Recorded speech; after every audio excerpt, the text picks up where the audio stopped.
Sur les rives de la basse Mésopotamie, en Sumer, il y a 6000 ans, on célébrait déjà le culte du dieu Tammuz. Qui est Tammuz? Tammuz est un homme né de la semence d'un dieu. Il est mi-homme, mi-humain. Il est mort, il a été ramené à la vie par la déesse Ishtar. Chaque année, des femmes sumériennes pleuraient sa mort, principalement en été, qui symbolisait la sécheresse, et on célébrait sa résurrection au printemps. En Israël même, des femmes apostates pratiquaient également ce culte à Jérusalem, une pratique condamnée par le prophète Ézéchiel.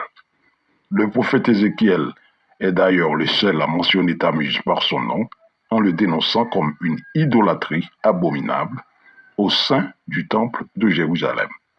En clair, Tammuz est mort pour le renouvellement de la vie en faveur de l'humanité. Aux Indes, les textes védiques et le Bhagavad Gita nous rapportent qu'un jeune dieu nommé Krishna, il était l'incarnation même du grand dieu par excellence, Vishnu. Il est la manifestation même de Dieu sur terre. Il enseignait le pardon, l'amour, et était capable de faire toutes sortes de miracles, dont la plus populaire, un jour il déplaça une montagne pour protéger sa communauté. Il est aujourd'hui encore vénéré par des millions d'Indiens dans la tradition hindoue. Dans l'Égypte antique, nous avons le dieu Horus.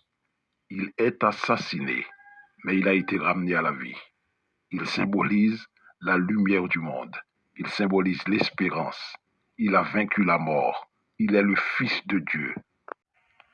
Le dernier dieu nous vient de la Grèce antique. Il s'agit de Dionysos. Dionysos était le fils d'une femme humaine, mais né de la semence divine. Il était le dieu.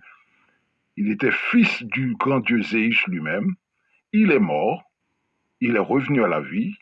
Il symbolise le dieu du pardon et de la joie. Il était toujours représenté tenant une coupe de vin à la main, le sang de son sacrifice, et il avait une couronne sur la tête. Il était entouré de 12 disciples. Voyez le parallèle avec Jésus.